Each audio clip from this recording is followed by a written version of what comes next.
Para entrar aquí no bastaba con ser fuerte. Tenías que probar que tu sangre era pura desde 1750. Tenías que medir tu cráneo. Tenías que dejar que un médico te revisara los dientes como a un caballo de carrera. Y si pasabas todo eso, todavía no habías hecho lo más difícil. Esta es la historia de cómo Hitler construyó, desde cero, el ejército más temido de la Segunda Guerra Mundial y de la división que llevó su nombre, Das Reich. En los próximos 15 minutos vas a entender cosas que casi nadie cuenta.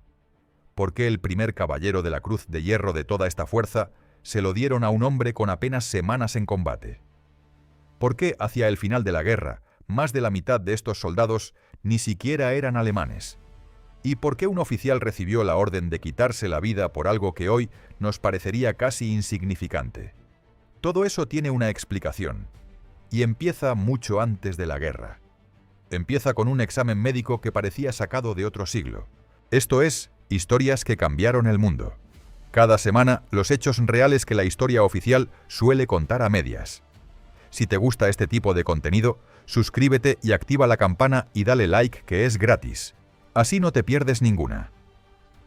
Comenzamos. Antes de entrar en el entrenamiento, en las curiosidades, en cómo se construyó esta máquina militar. 30 segundos que necesitas tener claros. Las Waffen-SS no fueron un ejército convencional. Tras la guerra, los tribunales de Nuremberg las declararon oficialmente una organización criminal. Varias de sus divisiones, incluida Das Reich, quedaron ligadas a masacres de civiles documentadas, como la de Oradour-sur-Glane, en Francia. Esta historia no es una celebración de esa organización. Es la explicación de cómo se construyó, qué buscaban, cómo entrenaban, qué los hacía diferentes de un soldado regular. Para entender, no para admirar. Con eso claro, vamos al principio. Porque lo que empezó como 120 hombres cuidando a un solo político, terminó siendo un ejército de casi 1 millón. En 1933, las SS eran apenas la guardia personal de Hitler, un grupo de 120 hombres seleccionados a mano por Sepp Dietrich. Se llamaban Sonderkommando Berlin. 6 años después, ese pequeño grupo se había convertido en algo que ni el propio ejército alemán quería ver crecer. Una fuerza militar paralela, con sus propias divisiones, sus propias academias y su propio mando, fuera del control de la Wehrmacht. ¿Cómo pasó eso? Heinrich Himmler negoció con el alto mando del ejército en 1934. El acuerdo: las SS podían tener sus propias escuelas militares, pero el ejército pondría algunos instructores. Fue el primer paso de una rivalidad que duraría toda la guerra. El ejército regular nunca confió del todo en estos hombres, y las SS nunca dejaron de querer demostrar que eran mejores. De esa primera negociación nacieron 3 regimientos: Deutschland, Germania y Der Führer. Esos 3 regimientos, unidos, formarían la división que después se llamaría Das Reich. El nombre original de la unidad ni siquiera era Das Reich. Se llamó primero SS Verfügungsdivision, luego simplemente Reich en 1941, y no adoptó el Das hasta 1942. Pero tener 3 regimientos y un nombre no te convierte en una élite. Para eso hacía falta un filtro de selección que, te lo digo ya, vas a encontrar absurdo. Aquí está la parte que casi nadie conoce. Entrar a las SS en sus primeros años era, en términos puros de selección, más difícil que entrar a cualquier otra fuerza militar del mundo en esa época. Himmler fijó requisitos casi imposibles de cumplir. Tenías que demostrar ascendencia aria comprobable hasta 1750 para ser oficial, hasta 1800 si aspirabas a un puesto de liderazgo en el partido. Tenías que estar soltero. Tenías que tener un certificado policial de buena conducta. Y tenías que pasar un examen físico que incluía medición craneal y de rasgos faciales. Un criterio puramente racial, no médico. Las tasas de rechazo eran brutales. En algunos procesos de selección de la S-VT se rechazaba a la inmensa mayoría de los aspirantes, que ya habían superado el servicio militar regular. No bastaba con ser apto para el ejército alemán. Tenías que superar un filtro adicional, mucho más estricto, diseñado para construir una élite según los criterios raciales del régimen. Antes incluso de presentarse, todo recluta debía haber cumplido ya su servicio militar obligatorio en las Fuerzas Armadas regulares. Las SS no entrenaban soldados desde cero.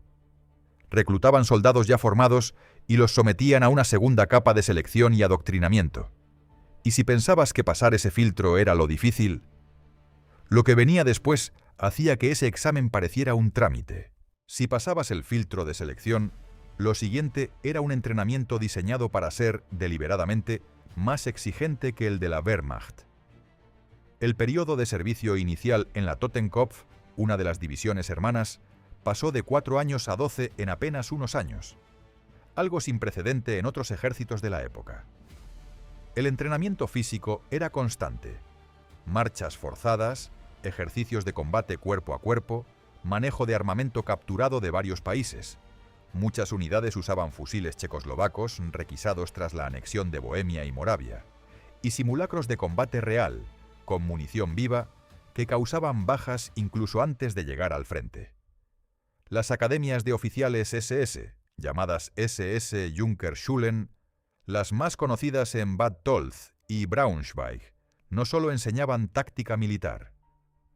Buena parte del currículo era ideológico, horas de instrucción sobre la supuesta superioridad racial germánica, presentada junto con clases de historia militar y liderazgo como si fueran la misma materia.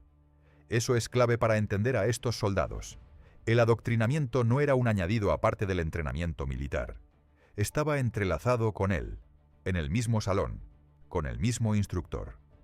Y había algo más, casi paradójico. Dentro de las propias filas, especialmente entre oficiales, existía un código de conducta estricto, casi caballeresco, hacia ciertos enemigos. Hay registros de tropas de la Hohenstaufen tratando con notable cortesía a paracaidistas británicos capturados en Arnhem, simplemente porque los consideraban soldados que habían peleado bien. Ese mismo código convivía, sin ninguna contradicción para ellos, con la brutalidad sistemática hacia poblaciones civiles consideradas racialmente inferiores. No eran cosas separadas, eran dos caras de la misma doctrina. Con ese entrenamiento, era cuestión de tiempo que Das Reich se ganara una reputación en el campo de batalla. Y la primera vez que lo demostró fue casi de inmediato.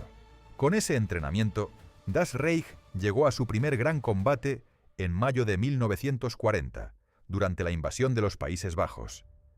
El primer caballero de la Cruz de Hierro de toda la Waffen-SS, la condecoración más alta, se la dieron a un suboficial de Das Reich, Ludwig Keplinger, por liderar una patrulla que tomó por sorpresa un fuerte holandés tras cruzar un puente en ruinas. Apenas tenía semanas la unidad en combate real. Un año después, en la invasión de Yugoslavia, un comandante de compañía de Das Reich, llamado Fritz Klingenberg, hizo algo casi absurdo. Avanzó con un puñado de hombres directo hasta Belgrado y aceptó la rendición de toda la capital yugoslava, con una fracción mínima de las tropas que normalmente harían falta para tomar una ciudad.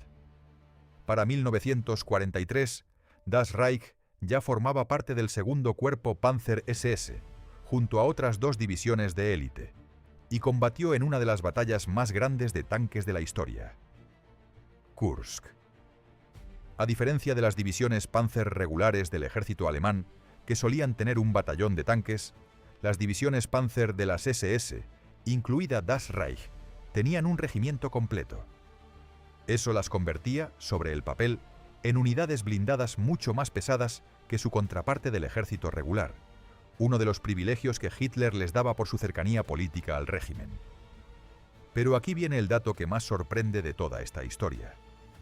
Porque para el final de la guerra, Waffen-SS ya no significaba lo que Himmler había imaginado al principio. Casi nada. Aquí hay otra curiosidad que sorprende a casi todo el mundo. Para 1945, de las 40 divisiones de la Waffen-SS, 27 estaban compuestas mayoritariamente por hombres que no eran alemanes.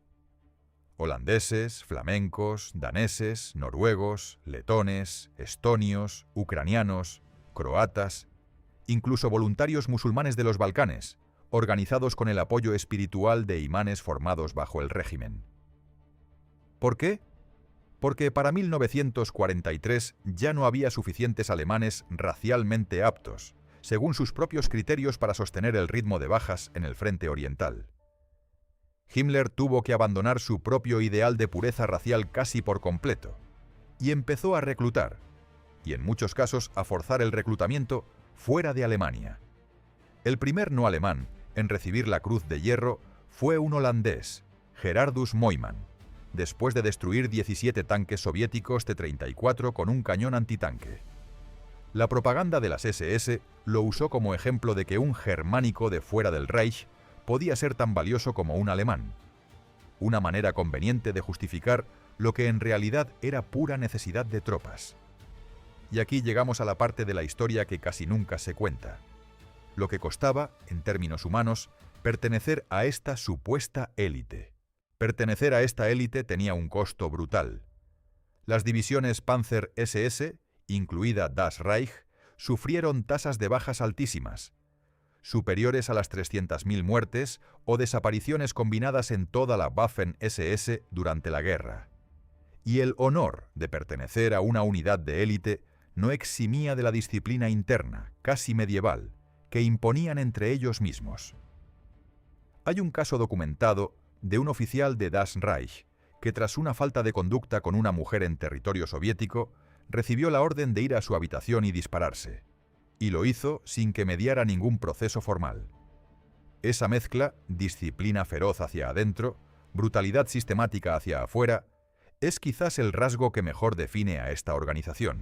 Las Waffen-SS terminaron la guerra con casi 1 millón de hombres bajo armas, una reputación de élite cuidadosamente construida con propaganda, y una responsabilidad histórica innegable en algunos de los peores crímenes de la guerra en Europa. Entender cómo se construyó esa máquina, el filtro de selección, el entrenamiento, la mezcla exacta de disciplina y fanatismo, no es glorificarla.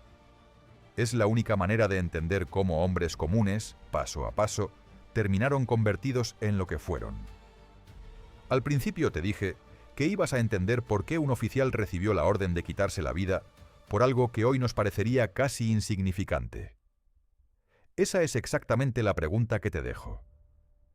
¿Cómo una organización capaz de esa disciplina casi medieval hacia sus propios hombres era al mismo tiempo capaz de la brutalidad que ya conoces? Cuéntame en los comentarios qué parte de esta historia te sorprendió más. Yo leo todos.